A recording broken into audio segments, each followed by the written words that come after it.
Well, Mama always said when you're sick, go outside and get some sun. And unfortunately, here in central Pennsylvania, it's like 20 degrees outside. So iRacing will be able to provide some sun this week for Friday Night Fuel as the drivers head to Phoenix this week. Maybe I'll just, I don't know, virtually bask in the desert while everybody else goes around the racetrack. Hey, everybody. My name is Zach, and welcome to the High Octane Podcast. This is my buddy Ricky. Say hello to the internet.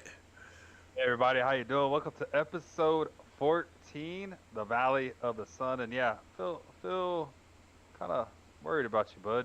You've been under the weather the past couple of days, and I know it's not warm up there, but down here it's 70. It was 75 degrees and bright, sunny, and no cloud in the sky. So we were talking to some other people in another Discord voice chat, and yeah, they had some words too. Their faces were just like yours, and it was like in the where their neck of the woods are. But man, I hope you feel better.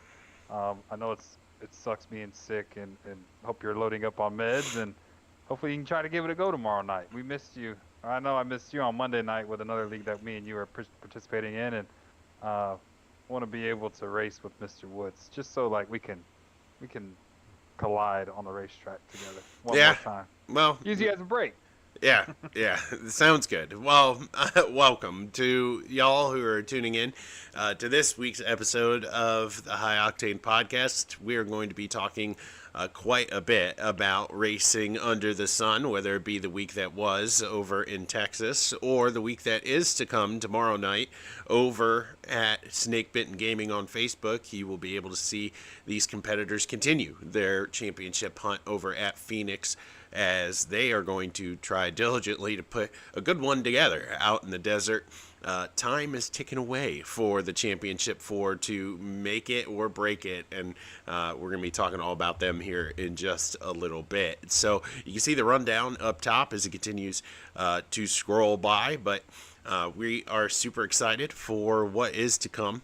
Although I haven't seen the rundown go by, it's now that I just mentioned it, it really hasn't gone any. Oh, there it comes, there it comes. You got to give it a little bit. You got to, you know, this is the only day of the week it works, so it's basically a Monday every time it goes. So let's take a look at the week that was over at Texas. These competitors were able to make it happen over it at this pretty awesome racetrack. We talked about last week how these drivers, there are multitudes of them in the field where they were racing for something down in the Lone Star State, and the stars came out to shine when it came down to it on Friday night. A very clean race, very spread out event as these competitors were trying to manage tires and fuel the best they could, and it wound up not really being much of a contest as your brother, Mark Gonzalez, gets the win by over 9 seconds, which is a pretty rare thing here in Friday Night Fuel. The gaps of victory, we sort of kind of expect that for things on road courses with drivers being super competitive and specialists at those, and the skill gap's a little bit bigger, but not really on tracks like Texas where everybody seemingly has a shot. But Mark really had it down. Ricky, you couldn't get the win, but your brother managed to get it. You come home second. John Gudekunst, needing a strong playoff run here, finishes third. Kirby Caputa fourth, and Dylan Ackhart finishes fifth. So, Ricky, let's talk about the race over in Texas. This one, again, pretty straightforward, but we see a couple names in the top five we aren't normally used to seeing. Right, and those guys came to play with three of your championship four finishing on the podium. I know we'll get into the other championship driver here in a minute. He kind of struggled throughout the night there and just couldn't figure it out. But Mark was on rails all night. This is a place where myself and him have done numerous laps at this facility and at this track where we kind of know where things are going to happen. So yeah, Mark did a great strategy call. He took tires, I believe, on one caution, and he was able to just maintain. He got to like a 3-second lead, and then we ran him back down, but come to find out, he was just saving his stuff and trying to. He's playing, I guess, fiddle to us, and just if you got a fiddle in the band. I mean, if you're from Texas, you must have a fiddle in the band, right? So he was just messing with us all night, and yeah, he was able to pull away at the end, and kudos to him. And then our second place was actually gifted. Um, John had some malfunctions with his screen, and if it's not his VR blacking out, and now it's his screen's blacking out, and so we were gifted with that, and we were able to come home P2, and it was a 1-2 brotherly love, and one for the team as well, TTR. And John was able to, if John had like 3 or 4 laps, he was going to run us down and pass us again. So he did what I expected him to do, have a fast, long run race car. And then, yeah, we kind of struggled long run. Mark kind of figured it out, but we kind of struggled a little bit. I thought I was saving enough tire there for a long run, but come to find out we weren't. And but hey, coming home second and being, I mean, we got waxed. Let's be honest. We all got waxed by Mark, but to come home second, that's still a win for us. Got stage points. I think all 3 of us on the podium got stage points. Kirby Caputa coming fourth. That was a good finish for him, and probably builds a little bit of confidence for the last 2 races of going to Phoenix and then going to Homestead, and trying to just finish the year solid for him. Season 3, probably he needs to be consistently running in the top 12, top 10 to give himself a shot. As a second season driver, after his rookie campaign, he makes the playoffs, makes the second round of 8. Then he has a top 5 finish in the first race for the championship 4. Like those are building blocks that he can set himself on to go into season 3. And then Dylan Ackert, if he didn't have a choose rules violation, he's probably sitting on the podium as well. So unfortunately, he had a late race choose violation and sent him to the back. And I don't think, he recovered to 5th, but I know it took him a while to get back up there. Yeah, definitely had a great day from some of those guys that, again, we're not typically used to seeing up there in the top 5. And I know we talked a lot about our playoff contenders having a very strong day. We're going to talk a little bit about all of them in a bit of a more comprehensive report when we take a look more at the points. But it definitely this one surprised me, Ricky. I really felt like this kind of racetrack would produce sort of close quarters racing. Didn't matter how many cars we had in the field. It was just, generally speaking, like Texas is pretty straightforward in terms of how you're going to race it. At like 3 and 4 is pretty standard, and then if you can just sort of figure out 1 and 2, like generally speaking, the skill gap isn't huge between driver to driver. But for some reason this week it was just, man, if you were off in 1 and 2, you were off big time in comparison to the rest of the field. Yeah, and that's where the money maker is down there, is 1 and 2, and if you couldn't hit 1 and 2, you just lose so much momentum going down the back straightaway, and you'd have to regain it going down into 3 and 4. And so there was a couple opportunities where I saw drivers just struggle throughout the race and throughout the event where they just couldn't nail 1 and 2. It's either they were driving it in super deep into the corner and not backing it up like you're supposed to at a flat on a banking that's that flat for TMS. And yeah, they could never just figure it out throughout the whole run. And there was a couple moments where me and John were door banging each other down in 1 and 2, and it made for some fun racing. I know me and him respect each other a lot, and we told each other going into this thing as admins, like, hey, I know you're my friend, but you better race me hard. But let's rough each other up a little bit. Not wreck each other, but let's try to rough each other up to show, like, hey, I ain't backing down from you, and you're not gonna back down from me, especially since it's in a championship battle. And so that was fun to get a chance to race with a buddy that he's a good friend of yours, and he's gonna keep it clean, and you know what he's gonna do, and he knows what you're gonna do, and so yeah, that last probably 75 laps of the race was probably the most fun I've ever had on the server, especially with somebody that's considered one of my best friends. So typically when it comes to managing expectations here at Texas, a lot of drivers figured that they would have a really good day. And we talked about how these Final Four contenders were setting expectations pretty high. And for the most part, there's there's always a great opportunity to make up points as drivers continue to figure out their cars, and we have that halfway break where there's a moment to reset and figure things out, and then ultimately you make a push there for the final run. And I feel like for these drivers that excuse me for Ricky's picture here, because this is definitely going to bloop right over him for a second. There we go. This is definitely a racetrack where, at least I would think, if you're a Final Four contender, you're like, okay, out of all the tracks that we're going to wind up going to, this is going to be the one that's pretty much the most straightforward. There's not going to be a lot of difficulty here. And we're going to talk about in a moment Nate Estep's day. Texas was, at least for me, a complete unexpected wild card where the field got really spread out. There wasn't a ton of opportunity to make radical gains on what you had. Like, what you figured out in practice was what you had during the race, and as the field gets more spread out, you just lack the opportunity to get up there and really pass people. For a championship, for a competitor, what does this do for perhaps a guy like Nate who walked into Texas thinking like, oh, this is pretty straightforward, now knowing that, hey, like, this thing that I was gifted as a given wasn't. Now we go to a tricky track like Phoenix. How much pressure do you think is on that guy now at the bottom of the totem pole here in the Final Four?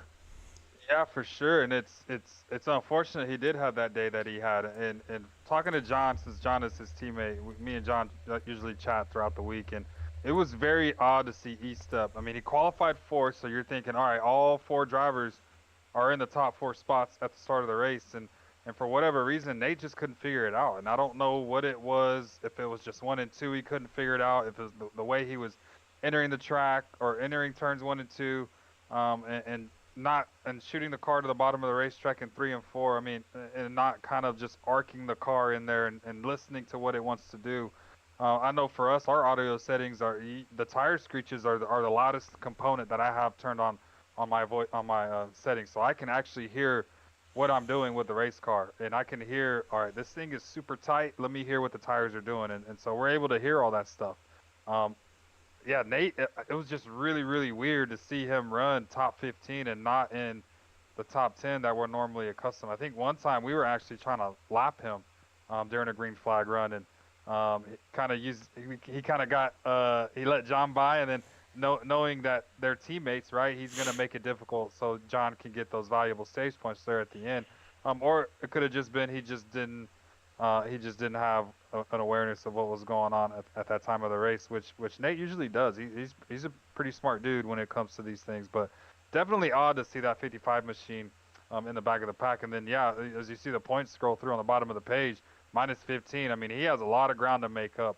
And if Mark, John, and myself keep running like we're running right like we did last week at Texas, it's going to be very hard and very difficult for him to get back up and to be a contender. So I'm not going to count him out just yet. We still have 2 more races in this round where anything could happen. All 3 of us could be junked at any moment at Phoenix or Homestead, and there goes your championship hopes altogether. So for Nate, you can't give up. You got to keep fighting. You got to keep clawing. It's the same lingo you're telling my basketball team when we're down 20 at a halftime. He just has to have small victories. You know you're not going to come back within 20 points like that. So if you can get it to a certain number by the end of each race, he's going to give himself an opportunity, and hopefully he's hoisting the trophy when it's all said and done. Yeah, see Teal here in the comments. He says Nate was also involved in a caution, so perhaps that's absolutely going to contribute to making a not so pleasant day worse. I see John was able to say the momentum would kill 3 and 4 if you missed 1 and 2, which 1 and 2 being the more challenging set of corners. You were set to have a pretty difficult lap if you did figure out 1 and 2. And then Jared King says, I definitely struggled in 1 and 2. Was very fast in 3 and 4. Very weird combo for a track, but still had fun. So good to hear about all those reviews. You can see the points scrolling down there on the bottom of the screen as we take a look here for the points update for Friday Night Fuel. And we have talked at length when it comes to the championship 4. And let's throw a bit of a curveball in for talking about these points. When it comes to taking a look at the final 2 races, I mean, the story of Texas was pretty much the competition of the Final 4. Ricky, we see a guy like Eckhart there finishing 5th, like Kirby Caputa finishing 4th, guys who aren't involved in the Final 4. Who stands out to you when you look at a track like Phoenix, when you see a track like Homestead, as competitors who aren't racing for a championship that could sneak their way here into this conversation, perhaps as a winner or perhaps as surprise guys, as we've seen here through the first round of this final leg? Yeah, as I'm looking on the other screen, we have the points set up, and shout out to you, John, for actually getting them done in a timely manner. So I guess there's a little bit of shade there, but it's not really shade. It's my boy. It's my boy, Blue. But no, just looking at the list, I mean, Kirby had a good day. He's 12 points behind Brett, who is actually leading best of the rest. And so I'm glad you did bring this up. I mean, if John T shows up last week, he's probably leading this thing. I know Wes is going to miss this week, so that kind of kills what he has going on. And then that's about it for best of the rest of the guys who just kind of just made it in the playoffs. So, yeah, looking at Brett, if Brett can have a solid day and just capitalize on getting those stage points like we talk week in and week out, doesn't overdrive the race car, and kind of just stays out of trouble.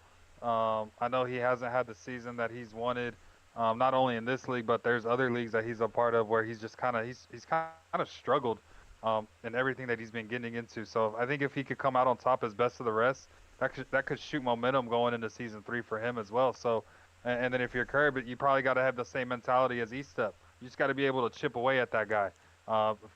If you don't care about anybody else, but you care about where Brett's running. So fortunately for us, the top 4 are going to get paid out when it's all said and done, and then we're going to have one more guy be paid out with the best of the rest and of the guys who made the playoffs. And so yeah, Brett, if you're listening, you just do what you got to do, control what you control, and don't let anything affect you during the race. If people are passing you, let them pass you. Don't try to rough them up or anything. And you know the perfect time and the perfect place when it comes to roughing people up and racing them super hard. But yeah, Phoenix is probably going to be a place where you just want to keep your nose clean when it's all said and done. Yeah, John out here in the comments saying Tide P2 and I love me some Phoenix. So we'll get to Phoenix. Let's pump the brakes here because we got to take a pit stop. So we're going to be talking a little bit about NASCAR and their season so far. Typically, now that Fast Track Talk is a part of this channel, I want to try to sort of stay away from the topics of NASCAR for a pit stop. But I have been incredibly ill for the last, 4 days. And definitely was not in the place to make any kind of videos. I actually went in today thinking, there's an outside shot. I probably won't be well enough to do this tonight. But this is probably the best I've felt since Saturday. So, typically, we want to have all our NASCAR news over there and encourage you to go watch those videos. But there wasn't one for this week because I was on the bed sweating and clinging to life. So we're going to talk about NASCAR here for our pit stop. Daytona 500 and the race out at Atlanta are both in the books. We see weird finishes. That sort of is like the theme for NASCAR this season. When to throw the yellow, people winning races that don't actually win races, and think about poor Parker Klingerman and getting that win yanked from him. He still has a checkered flag though, so good on him. And we have William Byron being able to go back to back when it comes to the Daytona 500, and Christopher Bell winning at Atlanta. We have some inconsistencies with NASCAR and their rulings for throwing out the yellow flags. There was one point in time where I think I was the reason why I personally angered Mark Martin on the internet, and it's because he was wronged and he deserves to have his day in the sun. But I watched the same Daytona 500 clip that was like one of the worst nights in my life, and it's because NASCAR didn't throw the caution when they were supposed to. And Kevin Harvick wins the Daytona 500. As Mark Martin was driving, I can't get on my high horse here. But regardless, what you need to know is that there's a whole fan base all up in their feels about NASCAR and their rulings and how they finish races. Ricky, is this a us problem or is this a NASCAR problem? Yeah, I think it's probably a NASCAR issue. I mean, you got to be consistency. You got to have some consistency, and it's with every sport, right? When you see officials in football and umpires in baseball, and the referees in basketball, you just want it to be called fair. And I don't think the past 2 weeks the races have been called fair. You literally have a field wrecking into three. The leaders are in four in the Daytona 500, and we don't, or they're wrecking in three. We don't throw anything, right? At Atlanta, these guys are like a quarter of a way from getting to the finish line, and then you throw the caution. Like, what are we doing, NASCAR? We come to these places at Daytona and Atlanta because we know the fans love the exciting finishes. Just look at last year's Atlanta race. Look at how Daniel Suarez won that.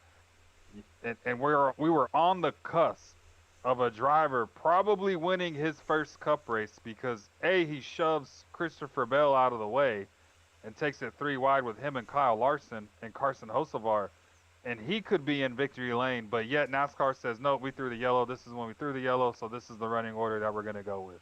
So it feels like you just snubbed a driver of not only a win, but now a possible playoff spot. And how many chances this season is Carson going to have where he has an opportunity to win? It's only going to, let's be honest, Zach, it's only going to be at places at Daytona, Talladega, and Atlanta that he's going to have an opportunity to win races. I don't see him winning races at a mile and a half. I don't see him winning races at a short track or a road course. It's just, that's what it is. And so I just want to see consistency. So if the NASCAR can look themselves in the mirror and try to make consistent calls, I think it'll go a long way for the sport. Right now, it just feels like WWE. Feels like it's an entertainment instead of a sport. And it's, the new generation fans probably love it, but you're going to piss off a lot of the old school fans. And I know some of our people in the chat, they're old school fans when it comes to the 90s and the the early 2000s stuff. And some of our drivers even go before that to the 80s and some possibly into the 70s. So it's just unfortunate with what we've seen the past 2 weeks when it comes to these finishes. Yeah, not gonna name any old people out there in the chat, but no, we're not. Nope, we're not gonna do it. No. So I said possibly. But what do you guys think out there in the chat when it comes to NASCAR and their rulings? I mean, they're the most consistent part of at least last week at Atlanta was that they butchered the Xfinity race so bad, and that finish, right? They all wreck on the backstretch. They keep it green. They run them all the way to the finish line. And everybody's like, okay, well, I guess this is how we're going to do it. And then at the drivers' meeting before the Cup Series race, the officials literally came out and said, yeah, we called that race wrong. If there's a wreck, we're going to throw the finish. We're going to throw the yellow flag. And lo and behold, here comes the Cup race. You have a similar wreck in the same spot of the racetrack, and NASCAR throws the caution. So I think that we have now a precedent that should have never been, trifled over at Daytona, now being redone to come back into, okay, if there's a wreck and there's people that are actively in harm's way, we are definitely going to throw the yellow flag. I see John out here. No, you're correct, Ricky. It has to be consistent. I was looking to Noah Gregson the other day, and he stated that NASCAR said, we're going to do everything we can to race to the flag, and then there. Okay, well, there's another report saying a driver was told by NASCAR something completely different than the report I saw. There was a caution, so he's confused. Spotters are confused. Everyone's confused. There's no longer a Game 7 moment in super speedway racing. And then Teal says, the most consistent thing about NASCAR is that they are inconsistent. That is very true, and it cost Mark Martin a Daytona 500. And I will die on that hill. So, so I really don't think we as fans are asking for a lot. We just want the officiating to be standard all the way across the board, which is crazy. Like that motorsport is the sport we're talking about this, right? When we think about the NBA, we think about certain people getting calls or not. Like it easily lends itself to stuff like that. We think about the NFL, certain teams or certain players getting favorable calls and favorable matchups. Like it lends itself to that. Motorsport doesn't. And yet NASCAR has found a way to fumble the bag, and now we're talking about officiating. Yeah, and I think a solution to this is we were able to talk about this another server, another Discord. Like you can bring back the overtime rule. That's okay with me, right? But instead of it racing to the line, and if you get to the line, the next flag, whatever ends the race. Like you get to that line in NASCAR, you're out of it. No more. You don't have a say in this now. You like these guys made it to this line, and we're racing no matter what.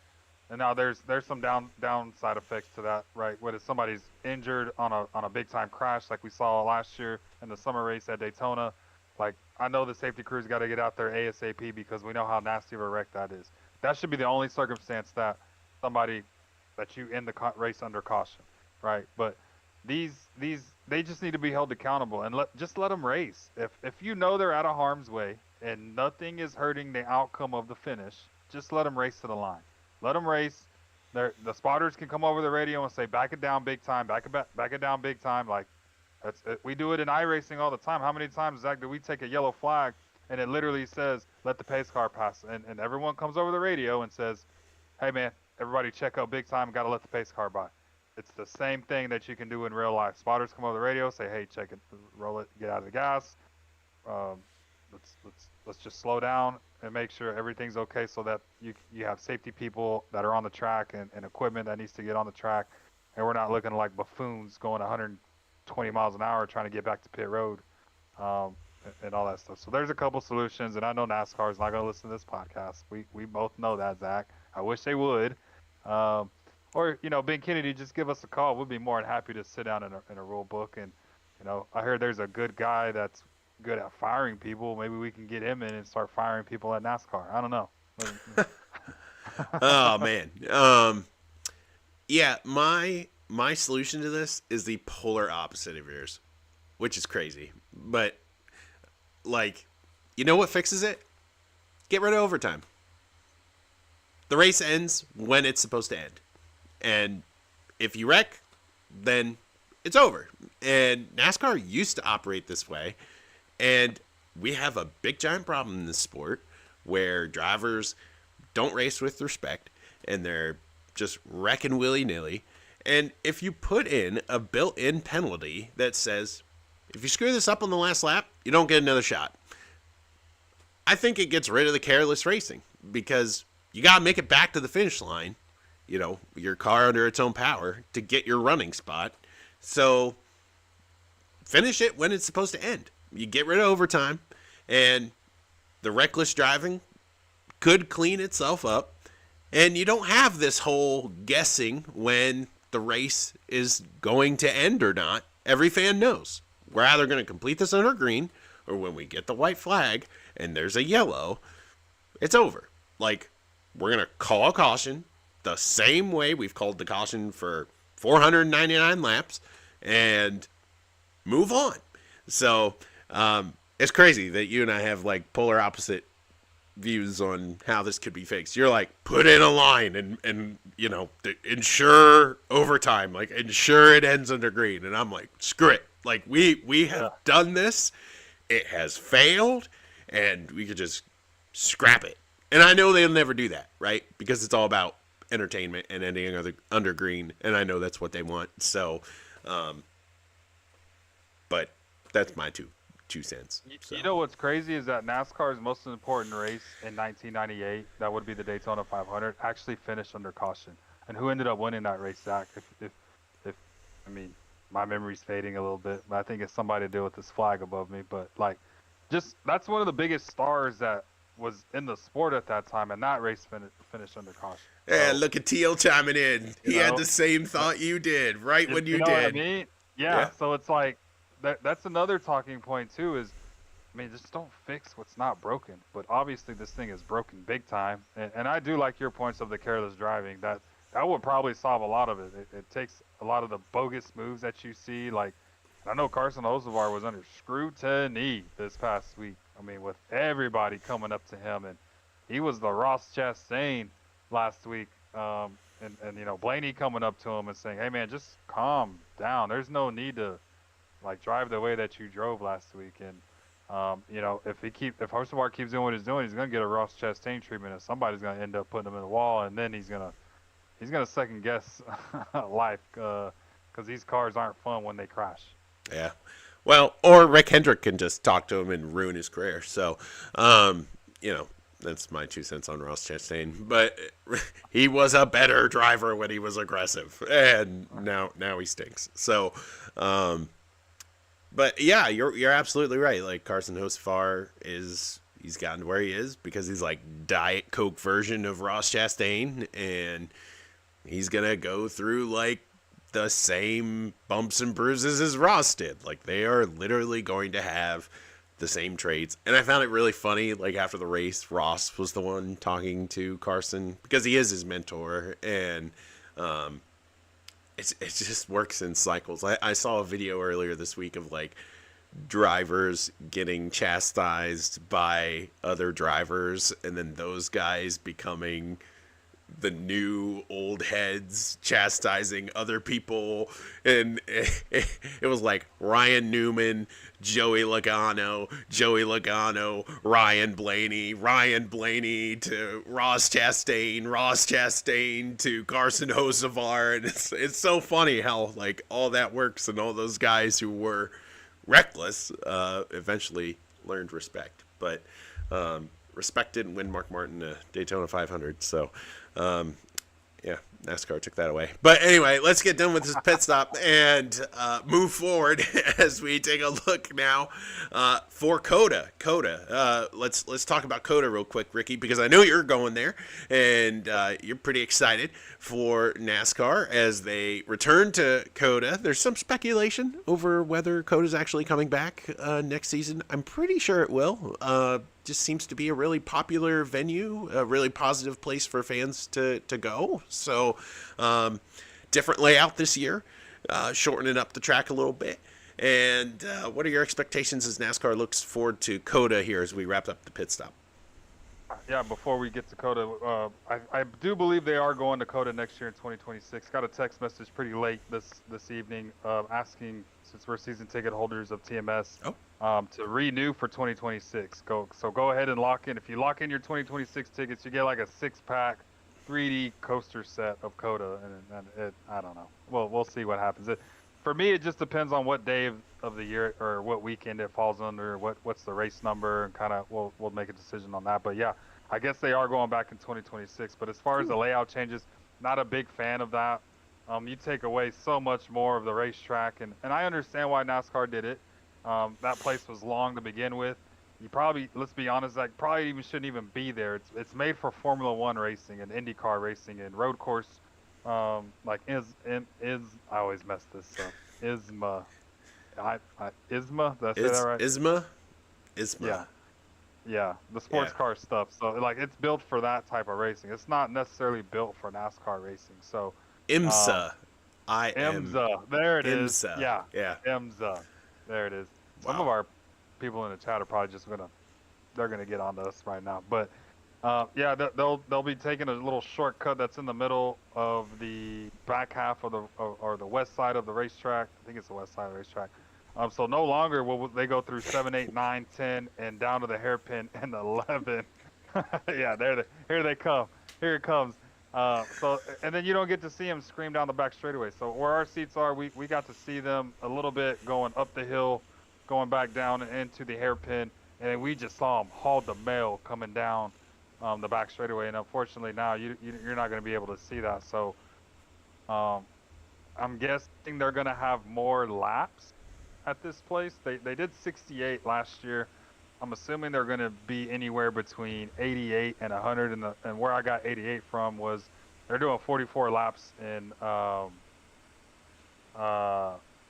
NIS, and so I'm just assuming they'll probably do 88 laps. And NIS is always half of what the full distance is. So yeah, we'll see.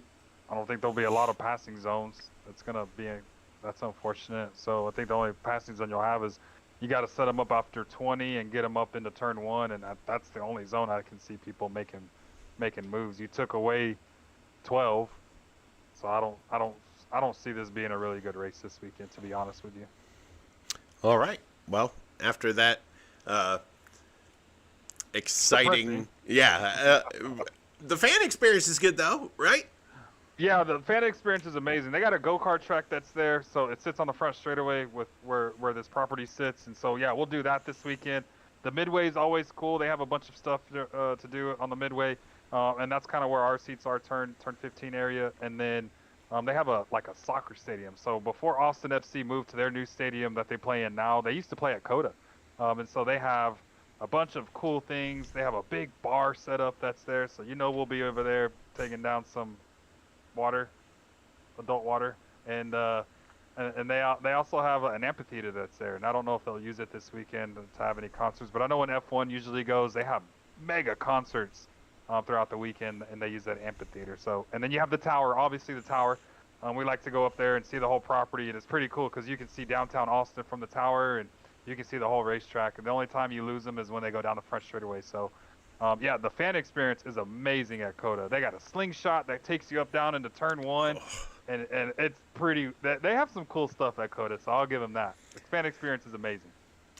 Well, just know if there's any slingshots over in Atlanta, I'm not going, so I'm not built for that. But maybe we'll have more adventurous friends than me on our trip. But regardless, let's take a look forward now as Friday Night Fuel goes and takes on Phoenix Raceway. The track opened in 1964, and it's become a staple, obviously, for NASCAR. It's now hosting one of NASCAR's biggest moments since 2020, becoming the championship venue for this race. In 1988, Alan Kulwicki managed to snag a victory here in Phoenix, and he garnered some fame based on how the man celebrated.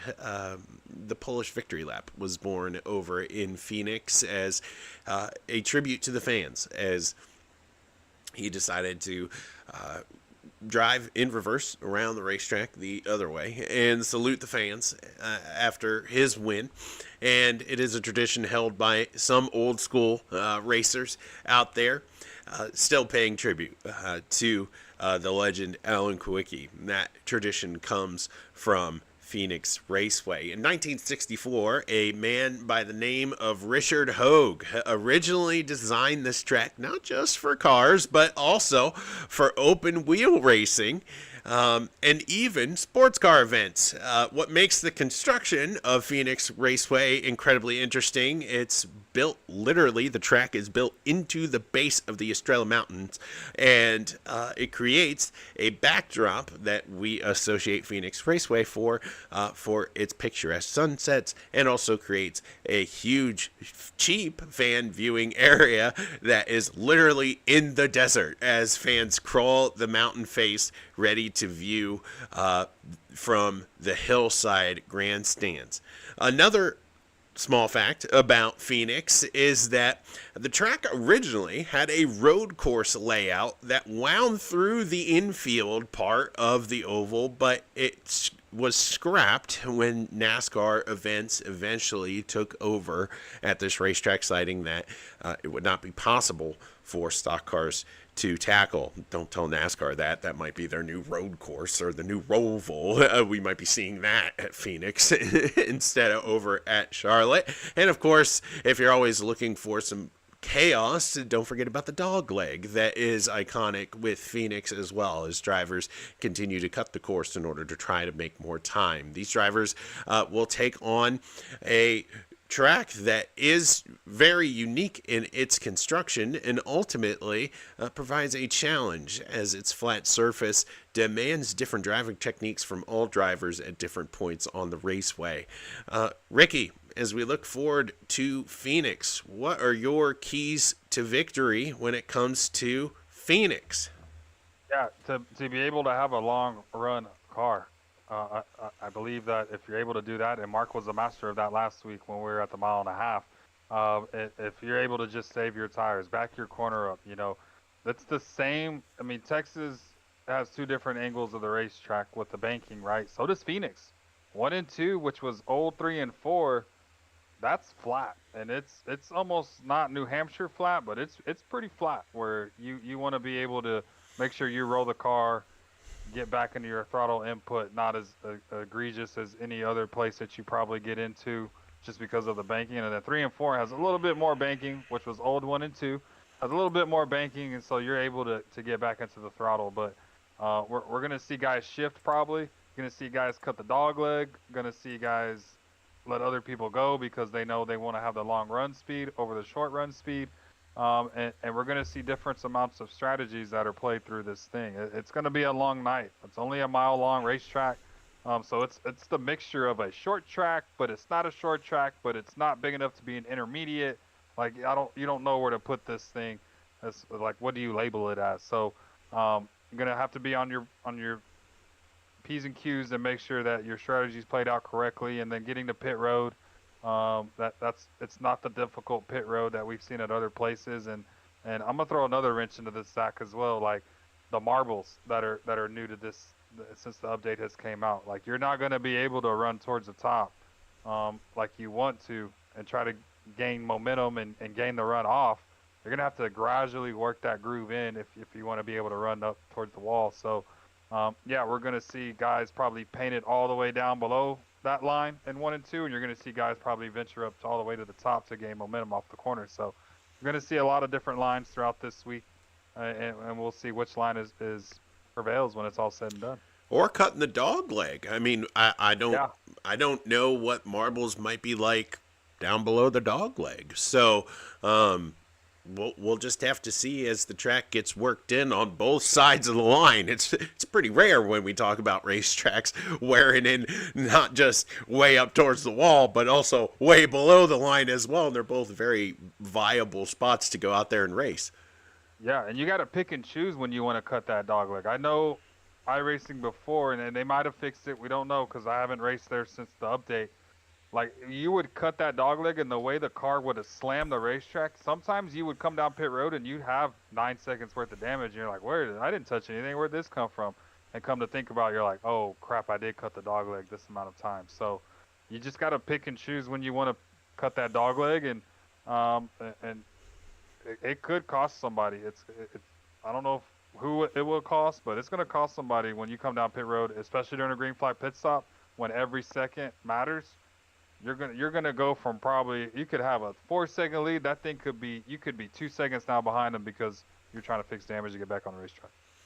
Yeah. So ultimately now we're gonna take a stab at trying to pick a winner here. I've been on a bit of a cold streak lately, but and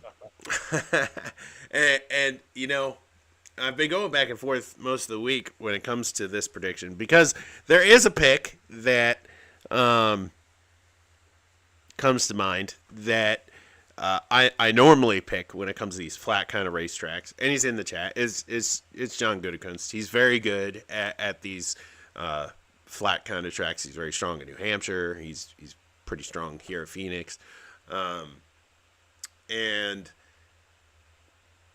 I want to be right, and I want to pick him, but I'm not going to. And there's always the but. I have my reasons, and it's because I want to see two things happen. I want to see eventually Zach Woods be right about this one thing, and I also, I really think that we have the makings of John Butt. I really think that this field's got the making of, especially after seeing the top five from Texas, um, the feel of, especially in these next two races, guys from outside of the Final Four winning races. And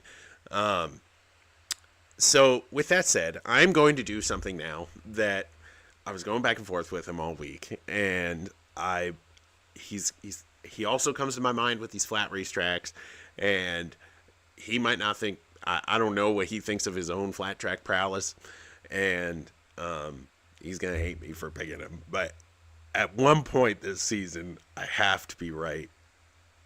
I'm going to pick, and I can't believe I'm doing it again. I'm gonna I pick. know exactly where this is going. I'm picking Spencer Teal, and Yeah, I knew that. and you know, if he wins, then I don't have to pick him anymore. But I came to this crossroads where I'm like, at some point, I have to pick Teal, and he has to win because I feel like I've picked Teal more than anybody I have picked on High Octane, and every time I try to be a good guy. I try to encourage him to go faster, and he just doesn't. But so Teal, I quit. Well, I just I and you know, if we weren't at a flat racetrack, I probably wouldn't have done it. Like next week, I already am thinking about like guys that are outside championship that I think I want to pick at Homestead. I just think that this track is going to suit him. He's very smart with how he races the car. You talked about Keys to Victory being a long run car. I think he's sort of built for that. So one more time, baby. One more time. And Spencer Teal has left the server. So, so this is it. This is it. This is the last time I'm picking him. And I think that toy car does it and makes me so proud. And I think he's going to be the first of what I think might be two outside of the top four winners here in this last chapter of the playoffs. I really think that next week I got one that I'm already thinking about hanging my hat on, and pay attention next week for that pick. Yeah, Teal was able to run this week. He was able to do another league, and they ran Bristol. So it's good to see Teal back in the race car. I know he's been not absentee, but he's kind of MIA because of his work schedule, and he works nights, and it sucks when you're not able to race with somebody like Teal, who takes the time out of his day to build these sets that we're going to be racing with week in and week out on Friday night. So yeah, to see Teal, hopefully Teal can get in the car tomorrow, and man. Oh, Teal, don't do me like that. I was planning on doing well in my last race this season. I know, man. He's like putting a black cloud over you for whatever reason. I don't know what you did to him. I'm rooting for him. I'm rooting for him. It's rough over there in these neck of the woods. This used to be a good thing. It used to be a gift from the internet that Zach Woods would pick somebody to win the race because they would. God, I'll tell you that. It ain't a gift from God. So stick to your daytime job, bud. Oh, goodness gracious. Yeah, well, go get him, Teal. There it is. Oh, well. Any final thoughts on tonight's show? Yeah, I want to give a shout out, and I told this driver that I'd try to squeeze him in there to see if I can get him. But to see the improvement from Jared King, I know he's been in our chat. Another driver who's kind of improved throughout the season is Tony Bassler. So I like to see the improvements of those guys. Let's see you get strong finishes, guys, tomorrow. Get your stage points if you're able to, and just listen to your race car. Don't try to put yourself in any position where you think you're out of control. If you go in and just control what you can control with your throttle inputs, and I know you're a bunch of dirt guys, I get it, but just make sure that you can do what you can do with a race car, and as you're still learning how to run the next gen, just try to learn. Get behind people that you know are quicker. You know, lean on people like John and Teal and myself, and even reach out to Mark. You know, there's a lot of people in this server that are wanting to see people succeed, not only for us on Fridays, but when you go do your own thing when you're out and about. So I want to see those two guys try to get some good finishes tomorrow. I think the goal for both of those should be top 10. And if you can put in a little bit of time tomorrow, the set's already out. So for the drivers who don't know, who are watching the podcast, go put that set in, and let's turn some laps for a little bit, and see what you can do tomorrow night. And don't work on being the fastest car. Work on building your confidence, and work on building your long run speed where you know you can maintain. So just wanted to shout those two guys out. Told them I'd try to squeeze them in as much as we could, and yeah, that's my good deed of the day, I guess you could say. Well, you're all fueled up and ready to go. Make sure you catch Friday Night Fuel tomorrow night at Sneak Bitten Gaming on Facebook. And rest assured, much like the drivers tomorrow, we here on High Octane are also in it for the long run. So like, comment, and subscribe when it comes to not missing a thing here on Spin Move iRacing Network. My name is Zach, and for my partner Ricky, we want to wish all of y'all a good night. Take care, everybody.